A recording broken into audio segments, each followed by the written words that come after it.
James, JD Vance was also asked about what a vice president actually does, and he said that he was jealous of Kamala Harris because she appeared to do not much at all. And of course, the former vice president Kamala Harris has sat down for an interview on Australia's ABC's news channel, and she was giving word salad after word salad. Listen to one of them. You say in the book that it was reckless for you not to intervene on that decision to run again, given the stakes. How could you leave the decision to Joe Biden and Jill Biden? As I write, and this book really is about it's candid. I offer a lot of candor around what I did and what I believe I could have done and should have done differently, and what was at play overall.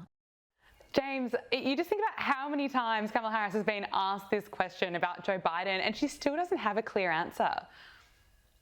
Oh, Gabby, I just want you to make sure that you knew she's being candid. I heard that point today. I might have missed that. Look, Woodrow Wilson, he was a president about 100 or so years ago, and he said that the vice presidential role was basically unimportant until you cease to be the vice president. And what he meant by that was, that's when the president dies or has to leave office, and the vice president no longer becomes vice president, and he is the president.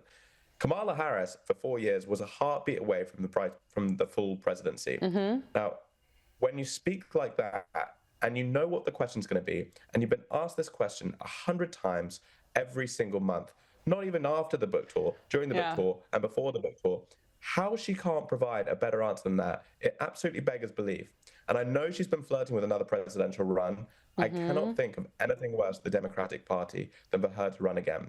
In fact, I would suggest, as my piece of advice to the Democratic Party, no Californians, no Gavin Newsom, no Kamala Harris, and no Nancy Pelosi. And I think the party will be in a much better shape. Well, we have heard from Nancy Pelosi. Apparently the No Kings rallies that were held in the United States, they were actually not political. Listen to this. Because I see the Democrats every day. You saw a march that was not political, and the value of it was that it wasn't political. No King's Day. It was spontaneous, organic, but everybody was there.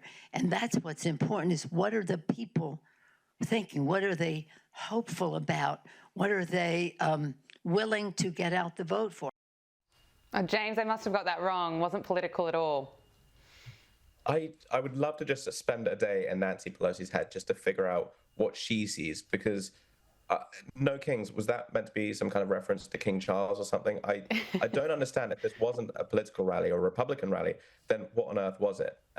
It was obviously a Democrat rally. And yes, there were a lot of groups behind it. I think Arabella, one of these Democratic networks, sent something like over $70 million to funding this activity. So look, it wasn't organic.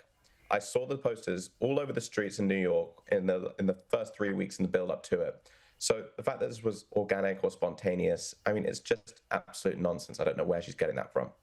Finally, let's talk about Bill Gates, because after decades of fear-mongering around climate change and telling us that the world was on the brink of unimaginable peril due to rising global temperatures, contributing to this climate anxiety that many, many young people suffer from, he's told everyone, actually calm down. He now says that climate change will not lead to humanity's demise, and of course a stunning reversal. But let's just look back at some of his previous comments.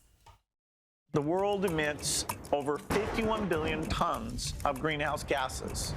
And as we keep doing that, the consequences for human life will be catastrophic.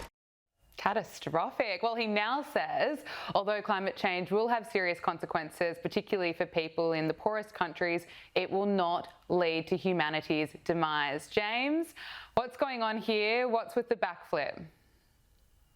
Well, this is quite the about turn for a man who said about 10 years ago that carbon emissions would create tens of millions of climate refugees across the world.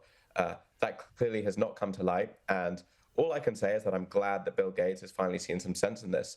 But the effects of his rhetoric and this climate alarmism will be felt for many decades to come. Mm-hmm. I don't think you would have had a Greta Thunberg without someone like Bill Gates in the first place.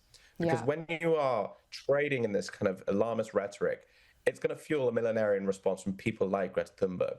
And what does that do? it completely hinders any kind of coherent environmental response to what's going on the planet. So yes, I'm glad Bill Gates is finally seeing some sense in this, but the effects of his rhetoric and his policies are going to be felt for many years to come. Yeah, you're not wrong.